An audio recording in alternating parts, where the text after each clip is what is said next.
The great Statue of Liberty raises her lamp, beckoning those who long to be free. As a result, we are a country and a church whose strengths are the riches of cultural and ethnic diversity. But there also lies a weakness, a casualty greater than the lives lost on our nation's highways. Racism and race relations, our topics for discussion on Catholic Magazine. Hello, I'm Pat Shelton. Welcome to Catholic Magazine. Our faith tells us that we are all created in the image and likeness of God. Our country tells us that we are all created equal. Yet many of us persist in behavior that makes us feel superior to others. Let's join Paul and our guests to discuss behaviors linked to racism. Good evening, everyone. I'm Paul Perillo, and welcome to Catholic Magazine. Tonight we focus on racism and race relations. What is racism? Where do people acquire their racist beliefs? Or, as some would have you believe, do people come into this world, are they born with predetermined racist feelings? And why in 1993 is racism and prejudice continuing to rise and rear their ugly heads in our society? Participating in our forum tonight, 4 people who will help us understand the polarizing effects of racism and what we can do to eradicate the problems of racism and prejudice, and how the Catholic Church is responding to racism and prejudice today. First of all, let me welcome Monsignor Leonard Scott, Judicial Vicar for the Diocese of Camden. Monsignor Scott is also a member of the Board of Black Ministry in the Diocese of Camden. Also on our program, Mr. Frank Crowley, Esquire, and President of the Parkway South Community Association, and that's in Southwest Philadelphia. Also joining our program tonight, Sister Grace Patrice, Program Coordinator, Office for Human Relations in the Archdiocese of Philadelphia, and the Reverend Peter Quinn, Coordinator, the Vietnamese Apostolate, Archdiocese of Philadelphia. I'd like to welcome you all to our program this evening. First of all, let's start with, I guess, a definition, if you will, a definition of racism. And I tend to believe that we're probably going to have four different definitions here. Monsignor, why don't we begin with you? What is racism to you? And have you been a victim of racism? Racism is a sin, first of all, and it's a sin in which a person feels that some group is inferior and another group is superior because of race, and it's based on race, therefore makes the superiority or inferiority. Yes, I've been a victim of racism, and it's usually in a subtle type of way. At least my experience has been in a subtle type of way, in which an opinion of mine wouldn't be accepted because of race, because of my race and the feeling that it must be inferior, even if all the elements of that opinion are true.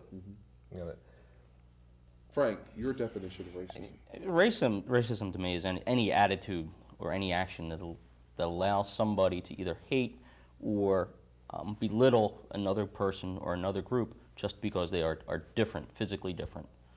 And it's manifest, it's subtle, it can be overt, and many times it happens without the people who are being racist actually realizing that they're doing it. Many times it's subconscious. Frank, can you be a victim, or have you been a victim of racism, do you think? Can I be a victim? I think anyone can be a victim of it. Do I think I have been? I don't know. I honestly don't know. It can be so subtle, I don't know. I don't feel that I have been. Okay. Sister, your perception of what racism is today, your definition? Well, first of all, I think racism is really a prejudice based on race. For me, a prejudice is a preconceived judgment about a person. And then when you take, sometimes there's a hostility in that judgment. Sometimes you're prejudiced in favor of something. But if you're prejudiced and then you have this preconceived judgment because of the person's race, because of the color of the person's skin, then I think, for me, that's what racism is. And lastly, Father. Yes, for me, I think I agree with Monsignor Scott and Frank and Sister that I said racism is, but there the racism in our country, it exists. And then our purpose as me is, if they say, if I am a victim, I said no. Until now, I'm not a victim, but my position, I'm glad that I'm an Asian priest, and I know the both background. I have the American background and the Asian background to be the mediator to heal the racism in our country. I hope this way I look into.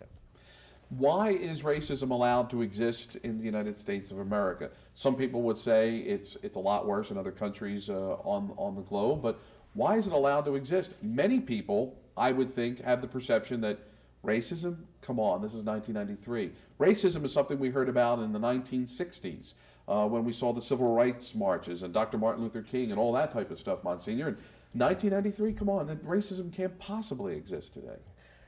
I think there are a percentage of people who have this idea about superiority and are really what we'd say out and out racist. Mm-hmm. But I think that number is relatively small. The reason why racism exists is because the bulk of people think that there's no problem. And therefore, this small group can really influence almost the whole, because the bulk of people feel that it's gone. There's no problem. It went in the 60s. We did the things in the 60s. And so there is not really the effort that is needed to change it. If we're all people, we're all part of the human race, why do we turn against our neighbor? I mean, in Southwest Philadelphia, we see Chinese Cambodians living next door to African Americans, and yet there's tensions there. It's not to single out now any two particular groups, because actually, Father, we've discussed this before, it's nationality against nationality, and I don't want to single out particular groups here. But if we're all part of this human race, and we're all living in the United States of America, and we're all Americans, yet we can't get along with the person next door. Why is that, Frank? There's a whole host of factors that relate to it. First, there's always a fear of difference. Mm-hmm. And that, when you talk about whether people are born racist, I think as you mentioned in your opening, I don't believe they're born racist, but people are born with fear, a natural and innate fear of differences. And that may be differences between people, it may be differences between situations, but people generally are afraid of what's different from them until they learn about that other person, that other thing, whatever it is that's different. It's compounded a lot in the recent past, I think, by the economy. People are afraid, people see diminishing resources, diminishing jobs, diminishing opportunities, and are afraid of sharing that with others, or there's a natural competitiveness. Those, I think, are two key factors. Mm-hmm. The third is related to the fear, is the lack of education. I don't see any concentrated effort on a nationwide scale or even on a local scale to eradicate racism. Many people, I think, with what happened in the 60s and the 70s in terms of passage of laws that prohibited discrimination, the getting rid of the school segregation in the 50s and 60s, most people felt, okay, that it's no longer legal, so therefore it's going to be taken care of. The government is taking care of it. It's not something that can be resolved by the government or by any government. It's something that has to be resolved on a personal level by everyone that lives in our society. And you touched on two important points there. First of all, you mentioned about it is a problem in society, and yet in the last presidential campaign, the issue of racism was never brought up as an issue facing the United States. We heard about the economy, we heard about pro-choice versus pro-life, but yet racism was never a campaign issue. And another thing that I would like to touch upon why it wasn't a campaign issue is the fact that fear is double-sided here. It's not fear of we Americans being afraid of who is going to move in next door to us and whether or not they're going to meet our standards. But I guess, Father, it's also the fear of the immigrant coming into this country, not knowing what to expect when they set foot on the land. Exactly. When the fear from both sides, for the Asian or the newcomers, maybe they feel that they'll be assimilated. Mm-hmm. And the another side will say, what they bring to us. Another thing could add up to the racism is the misunderstanding, mutual misunderstanding, and also the language barrier. If I speak in the term of the Asian, the people thought the Asian don't want to cooperate, but they did not know that because the Asian people don't know how to speak English. And so sometimes we call for the meeting, they don't show up. But if we call it, please come to do the community service or cleaning the field or go to the church service, they won't go. Then they said, why? The Vietnamese and the Asian don't want to cooperate in the community just because of language barrier. Sister, why do you think that the whole issue of racism and race relations in the United States wasn't made a campaign issue in the last presidential election? Because Clinton had a sign in his office that said, "The economy's stupid." That's what he was going to concentrate on. I think the election before that, racism was exploited with the whole Willie Horton thing.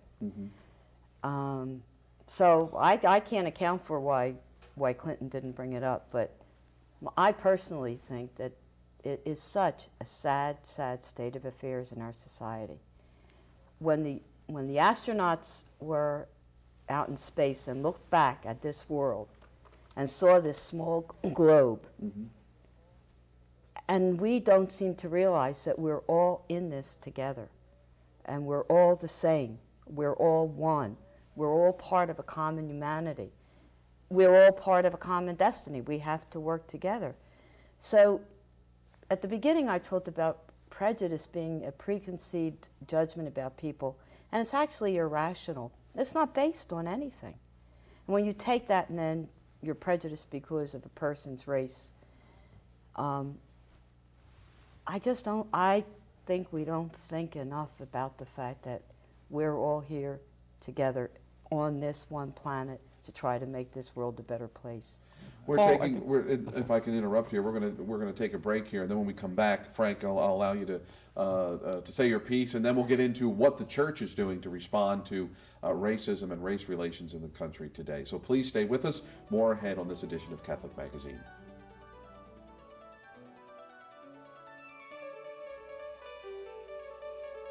Set materials for Catholic Magazine provided by Tague Lumber Incorporated, serving the Delaware Valley for over 75 years. And by John Wanamaker, fine stores in the Delaware Valley. What's he doing in this neighborhood? What's he doing in this neighborhood? If I cross to the other side of the street, he'll know I'm afraid. Don't look him in the eye. Great, I'm here.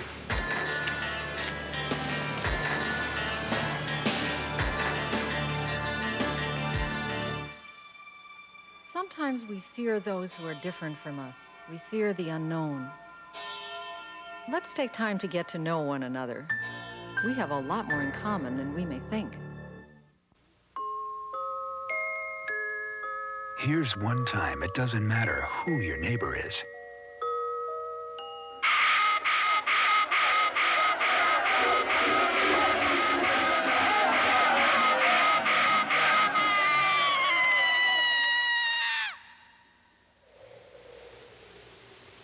Here's the other. Life's too short. Stop the hate.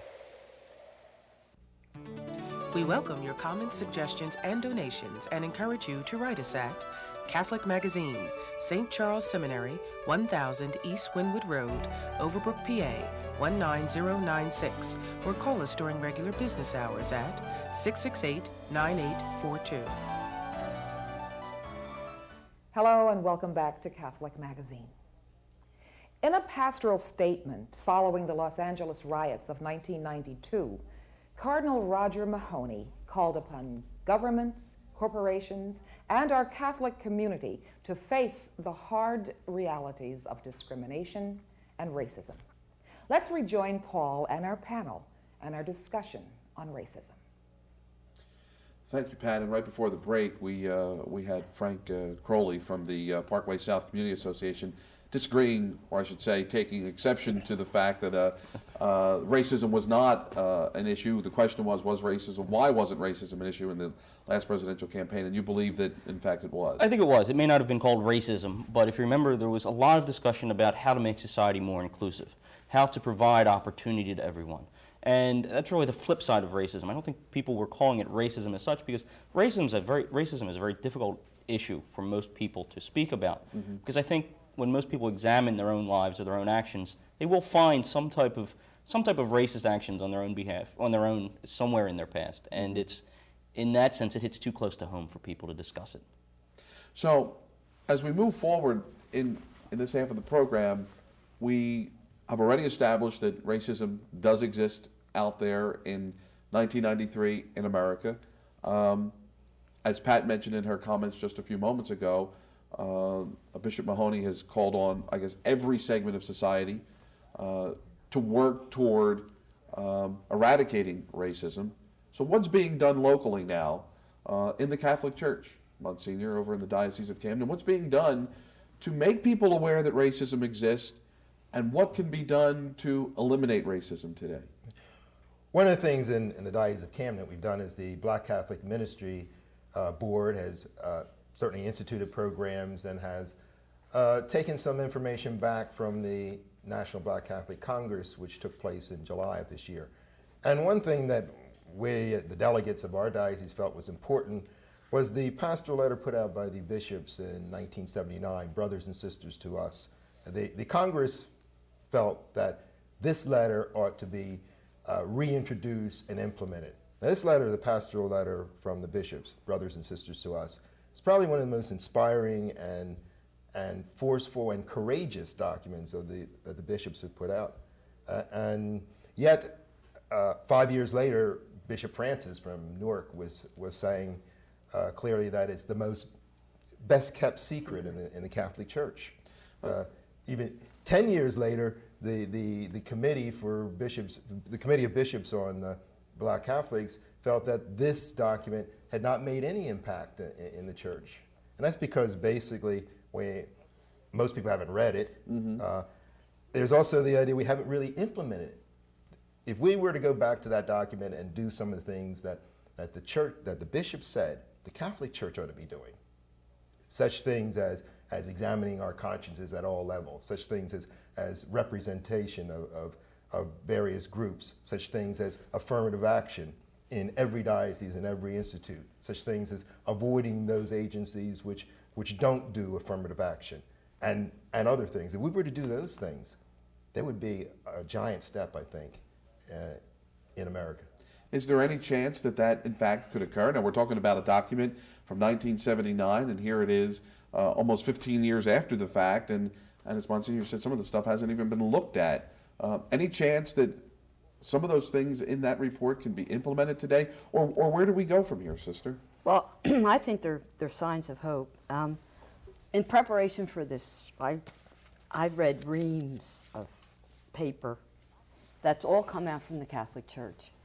I've seen a lot of writing. I haven't seen a lot of action. Mm-hmm. One sign of hope, Monday, our office was involved as a resource with one of the Catholic high schools in the diocese to celebrate the birthday of Dr. Martin Luther King. Mm-hmm. That high school took the initiative to plan a celebration. There are very, very few African American girls in that high school. And the remark was made, well, you know, there are not a lot of African Americans there. Why would that high school? That was sort of the innuendo behind that remark. Mm-hmm. But that school went ahead and got the kids involved and got speakers and planned a celebration for Dr. Martin Luther for his birthday. To me, that is a wonderful, wonderful sign of hope. That's one way of implementing that document, Brothers and Sisters to Us. Now, it would seem to me that work is being done on this level here, Father, but what is being done in the upper levels of the church in order to, my concern is always, how do you get this information out to the people in the pew? They're distracted by so many things in church on Sunday, and the last thing they're going to hear is that, we need to, rectify our ways and embrace our brethren and and our neighbors and all this other stuff. And what Sister's saying is fine. That's one school doing one thing, but how do we get the message out, and how does it filter down from the top? From the top of the diocese, the program to avoid the Asian, they have the pastoral ministry for the immigrant and refugees, and then I'm one of the coordinator for the Vietnamese people. And also we have the National Immigrant Week to present the ethnic groups to the people, and also the church, as the priests and church leaders, try to bring the service to the to the Asian and to the Americans, so they as an educational teaching of the best culture of the people, the races, and also the groups leaders maybe they want to bring the hope and the togetherness, integration, or the community leaders could be the one to bring that. And also there's the church also encourage the school could be is another place or the facility to bring the Asian children, the black children, and the white children together, or the parents could be the one to resolve the problem with the discrimination or racism should be resolved from and be taught from the family, the home. The parents will bring the people together. This is what we try to emphasize and tell the people, that they could cooperate with the diocese to bring the people together. I think everybody would agree that it's going to take time. Prior to the taping, Monsignor said that we've already wasted 15 years of time in hoping that some of the stuff would be implemented in the document, Brothers and Sisters to Us. But it's going to take time to change people's opinions and attitudes on both sides of the coin, for the immigrant coming into the country as well as the people that have been here for a number of years. And it doesn't happen overnight. No, but I guess the key is that it's going to take time, but what Monsignor had mentioned, it can't be wasted time. Yeah. There has to be effort made. Yeah. And therefore, I think you have to, even though you know it's going to take time, you have to approach it with urgency. Mm-hmm. You know, you have to approach it like we're already late for doing this, because we are. Sister? Look in the city of Philadelphia, how long it has taken the Latino community to get a councilmanic district to represent them. They were divided up in such a way that they weren't represented. Well, there's years and years and years wasted.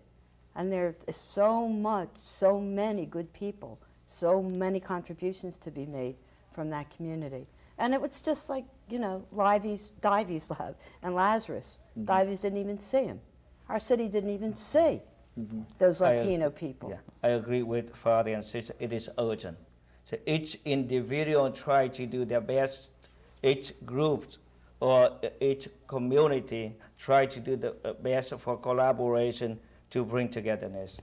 When I started working with the Archdiocese, there was a program going on through the Archdiocese to teach the pastoral, the challenge of peace, that pastoral and peace. Mm-hmm. There were study groups. There were speakers groups going out. There wasn't anything happening like that with Brothers and Sisters to Us.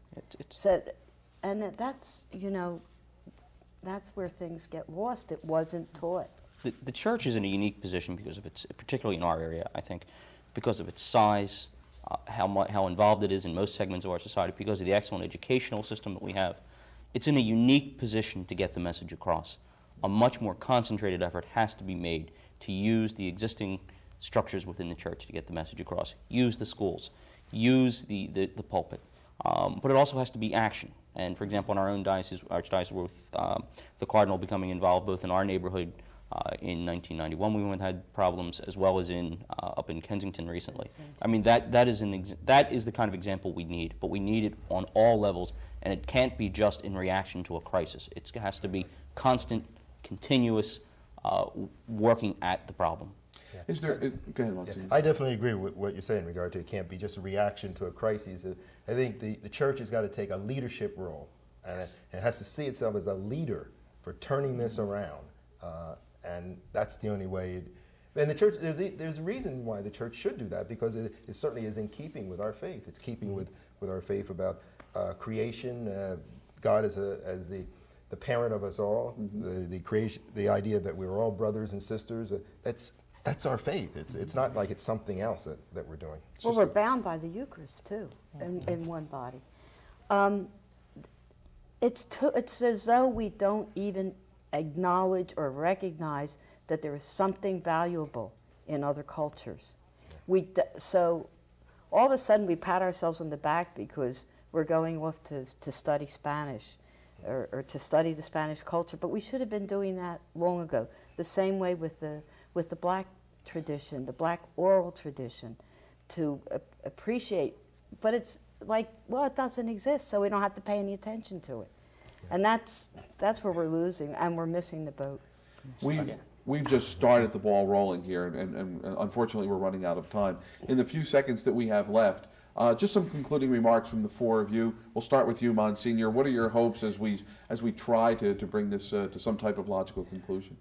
My hopes are that across the country, bishops, leaders of dioceses will take the words that they said, even as late as 1989, in establishing offices in their diocese in order to meet this problem. And they will see this as a problem in which, as spiritual leaders, they can do something to turn the moral aspect of racism away from our country. Okay, Frank, briefly. Two thoughts. First, I agree with Monsignor. There has to be a much more concentrated, visible effort by our church as the leaders in the community. But secondly, there has to be much more of a recognition by individuals that everyone has a part they can play in eradicating racism. It simply takes looking at our own lives and how we are living and giving some thought to how we can change it. Sister. I'd like to hear homilies that are well prepared, preach the gospel, and illustrate by concrete examples what should be being done. And real quick, Father. For me, I say accept that everybody think problem is there. We try to do the service to all races. When we try to fix the problem, we're supposed to accept all the challenges of both sides and try to call the collaboration of all the groups in the neighborhood to bring the goodness to the community. My thanks to all of you for participating in our forum tonight. We've taken a start here. We've informed you about racism and prejudice today. We've taken a step forward and hopefully getting you now to do something to eradicate this problem in our diocese, be it in Philadelphia as well as over in Camden. Once again, my colleague Pat Shelton. A wonderful discussion. I think tolerance and an attempt to understand and respect each other is key. And as we all try to live a Christian life, that is, to live in a way Christ would like us to, let us remember that most problems will be resolved if we just try to love one another.